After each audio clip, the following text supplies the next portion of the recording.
राज्यों અને કેન્દ્ર શાસિત પ્રદેશોના કાયદા મંત્રીઓ અને કાયદા સચિવો ભાગ લીધો છે। કેન્દ્રીય કાયદા અને ન્યાય મંત્રી કિરણ રિજિજુ દ્વારા કોન્ફરન્સમાં સતત માર્ગદર્શન અને જરૂરી ચર્ચા કરાઈ હતી। એકતાનગર નર્મદા ટેન્ટ સિટી 2 ખાતે કાયદા મંત્રી અને કાયદા સચિવોની ઓલ ઇન્ડિયા કોન્ફરન્સનો પ્રારંભ કરવામાં આવ્યો। પ્રધાનમંત્રી નરેન્દ્ર મોદી વિડિયો સંદેશા દ્વારા અને મુખ્યમંત્રી ભૂપેન્દ્ર પટેલ વર્ચ્યુઅલી જોડાયા। કોન્ફરન્સને શુભેચ્છાઓ આપી કેન્દ્રીય કાયદા અને ન્યાય મંત્રી કિરણ રિજિજુના અધ્યક્ષ સ્થાને શુભારંભ કરવામાં આવ્યો હતો। કોન્ફરન્સમાં પ્રધાનમંત્રી નરેન્દ્ર મોદીએ વર્ચ્યુઅલી જોડાઈને 5Gની સ્પીડમાં ઓનલાઈન કોર્ટ કરવા, પેપર મુક્ત વહીવટ કરવાની ચર્ચા કરી। સાથે સહિત દેશમાં કોર્ટની કાર્યવાહી ઝડપી બનાવવા સાથે પેન્ડિંગ કેસનો નિકાલ, કાયદા અને વ્યવસ્થાઓ માટે હાઈકોર્ટ સહિત ઉચ્ચ કોર્ટમાં થતી કામગીરીને લઈને બંધ બારણે ચર્ચા કરવામાં આવશે, જેનો ફાઇનલ રિપોર્ટ પ્રધાનમંત્રીને સોંપવામાં આવશે અને અહીં કરાયેલા નિર્ણય આખા દેશના ન્યાયાધીશ દ્વારા પાલન કરવામાં આવશે। એકતાનગર ખાતેની 2 દિવસીય નેશનલ કોન્ફરન્સના ઉદ્ઘાટન સત્ર બાદ ગુજરાતના કાયદો અને ન્યાય તંત્ર વિભાગના મંત્રી રાજેન્દ્ર ત્રિવેદીએ માધ્યમનો સાથેના સંવાદમાં જણાવ્યું હતું। સમગ્ર ભારત દેશના કાયદા મંત્રી અને કાયદા સચિવોની અગત્યની કોન્ફરન્સ ભારત સરકાર દ્વારા એકતાનગર ખાતે બોલાવવામાં આવી હતી। જગ્યાની પસંદગી પણ સરદાર વલ્લભભાઈ પટેલની સૌથી ઊંચી પ્રતિમા સ્ટેચ્યુ ઓફ યુનિટીના સાનિધ્યમાં કરવામાં આવી। સરદાર સાહેબ પોતે પણ વકીલ હતા। તબક્કે પ્રધાનમંત્રી નરેન્દ્રભાઈ મોદીએ પણ સ્પષ્ટ માર્ગદર્શન આપ્યું છે। 5Gના કારણે કોર્ટમાં ઈ-ફાઇલિંગ સરળતાથી થાય, કેસની સુનાવણી પણ ઓનલાઈન થઈ શકે, ટેકનોલોજીના માધ્યમથી ન્યાય પ્રણાલીને કેવી રીતે સરળ બનાવી શકાય, લોકોના ઘર આંગણે ન્યાય મળે તે માટેનું વડાપ્રધાને જે સૂચન કર્યું છે તેનું મનોમંથન અહીં થવાનું છે। સમગ્ર ભારત દેશના લો મિનિસ્ટર્સ અને કાયદા સચિવોની આ અગત્યની કોન્ફરન્સ કેન્દ્ર દ્વારા ભારત સરકારે આદરણીય મંત્રીશ્રી કેન્દ્રીય મંત્રીશ્રી કિરણ રિજિજુના સમર્થનથી બોલાવવામાં આવી છે। જગ્યાની પસંદગી પણ આદરણીય સરદાર વલ્લભભાઈ પટેલનું વૈશ્વિક સૌથી ઊંચું સ્ટેચ્યુ અને તે પોતે પણ વકીલ, એ સંદર્ભને પણ જોઈએ અને દેશના સંદર્ભને પણ જોઈએ તો આદરણીય પ્રધાનમંત્રીશ્રીએ સ્પષ્ટ માર્ગદર્શન આજે આપ્યું છે કે 5Gના કારણે ઈ-ફાઇલિંગ કોર્ટોમાં સરળતાથી થાય, હિયરિંગ એની સુનાવણી, કેસોની સુનાવણી પણ ઓનલાઈન થઈ શકે, આરોપી કે પક્ષકારની પેશી એ પણ ઈ માધ્યમથી થઈ શકે। સમગ્ર રજૂઆત અને આખી પ્રક્રિયા ટેકનોલોજીના માધ્યમથી કેવી રીતે સરળ કરી શકાય અને લોકોને એના પોતાના ઉંબરા સુધી ન્યાય મળી શકે, કોર્ટના ધક્કા ખાવા ન પડે, એ માટેનું ખૂબ સુંદર આજે સૂચન કર્યું છે, જેનું મનોમંથન થવાનું છે। બીજું સૂચન એમણે સરસ કર્યું છે, જે આ કાયદા મંત્રીઓની એમાં ધ્યાનમાં લેવાનું છે કે કાયદો કોના માટે છે? લોકો માટે છે। તો જે જૂના કાયદા ગુલામી સમયના છે એ તમામે તમામ કાયદા રદ થવા જોઈએ, અપ્રસ્તુત કાયદાઓ રદ થવા જોઈએ અને હવે નવા કોઈ પણ કાયદા જ્યારે બનાવવામાં આવે, ઘડવામાં આવે ત્યારે એની મુદત કેટલી હશે, સમય મર્યાદા કેટલી હશે, એ નક્કી કરવા માટે પણ એક જબરજસ્ત સૂચન થયું છે। ત્રીજો મુદ્દો એમણે લીધો છે અને એ આમાં ચર્ચાવાનો છે એવી અપેક્ષા છે કે બંધારણ સર્વોચ્ચ છે, દેશ માટે બંધારણ એ આત્મા છે।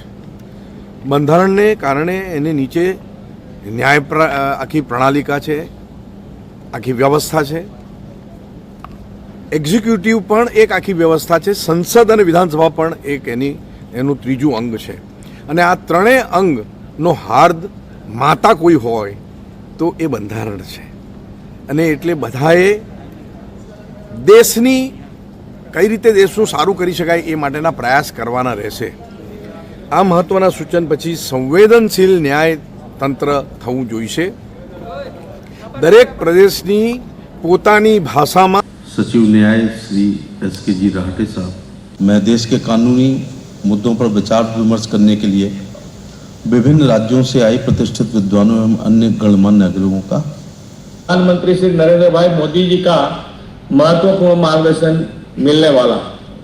मैं विश्व के लोकप्रिय नेता और यशस्वी प्रधानमंत्री श्री नरेंद्र भाई मोदी जी की मातृभूमि गुजरात की इस पवित्र भूमि पर आप सभी का स्वागत। हमारी अदालतों ने डिजिटल टेक्निक की मदद से न्याय प्रणाली प्रक्रिया को जारी रखा, इसके लिए मैं उन्हें धन्यवाद भी करना चाहूंगा। हमारी सरकार ने भी स्टैचू ऑफ यूनिटी हमारे पूजनीय सरदार पटेल साहब का जो स्टैचू है उससे भी हम आज जिस इवेंट का आपने यहाँ पे ओपनिंग किया है सर आज का इवेंट क्या था? यहाँ इस ऐतिहासिक Ekta Nagar statue of unity जहाँ बसा है, 3 दिन का भारत के हर राज्य और यूनियन टेरिटरी के लॉ मिनिस्टर्स और लॉ सेक्रेटरीज़ का कॉन्फ्रेंस चल रही है और इस कॉन्फ्रेंस के माध्यम से हम नई सिरे से ये देखेंगे कि वर्तमान में भारत जिस तेज़ी से आगे बढ़ रहे हैं उस हिसाब से हमारे जो कानून हैं, जितने भी नियम बने हुए हैं, वो पर्याप्त है कि नहीं है।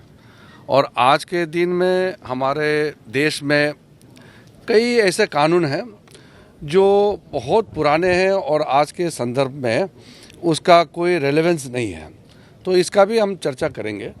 और साथ साथ में हमारे जो आर्थिक जगत में जिस तरीके से हमारे प्रगति हो रहे हैं उस हिसाब से जो हम कहते हैं ease of living, ease of doing business, तो हमारे क्या कानून हमारा देश में बिजनेस के दृष्टि से और आम लोगों के जीने का जो तरीका है उस दृष्टि से क्या कानून सही है कि नहीं है।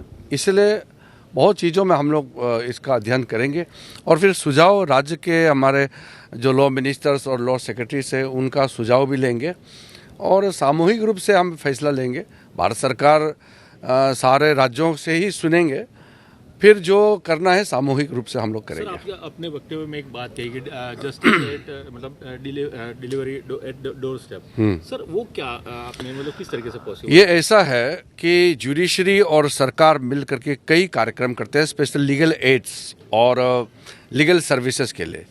तो आम लोग जो हैं, हर आदमी कोर्ट नहीं आ सकते हैं, तो हम जो अपने लीगल सर्विस के माध्यम से मोबाइल कोर्ट कर सकते हैं, लोक अदालत कर सकते हैं और साथ साथ हम जो नालसा के माध्यम से कई वकील होते हैं जो प्रो बोनो का कॉन्सेप्ट होते हैं, फ्री लीगल एड देते हैं। तो जो लोग फ्री लीगल एड के पात्र हैं उनका हम फ्री लीगल एड देंगे।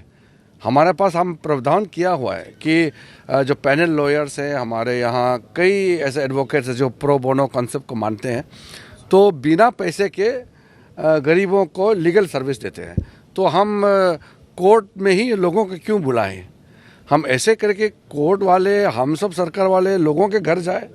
तो ये सब हम कार्य कर रहे हैं, काफ़ी इनोवेटिव स्टेप्स भी उठाए जा रहे हैं और लाखों के संख्या में लोगों को इसका लाभ भी मिल रहा है। सर एक और आपने बिल लाने की भी बात करी, वो क्या? मीडिएशन बिल है। वो क्या है, मीडिएशन बिल का ऐसा होता है, हमारे जो पारंपरिक व्यवस्था है, जैसे आप और आपके पत्नी में अगर कोई समस्या हो गया तो कोर्ट के दरवाजे जाए बगैर आप एक मीडिएटर अपॉइंट करके या आर्बिट्रेटर अपॉइंट करके या कंसिलेटर अपॉइंट करके जो मसला को हल कर सकते हैं। तो क्या है ना, कोर्ट का प्रक्रिया बहुत लंबा होता है। कोई लोग तो कोर्ट में जाने से डरते हैं, कुछ लोग तो ऐसे भी होते हैं कि कोर्ट के अंदर जाने से घबराते हैं। तो ऐसे को हम इनफॉर्मल डिस्प्यूट जो रेजुलेशन मैकेनिज्म है वो कर सकते हैं। वो सारा व्यवस्था हम लोग सब मिल करके बना रहे हैं। Thank you sir, thank you. Deepak जगतापनो रिपोर्ट S9 न्यूज़, राजपीपळा।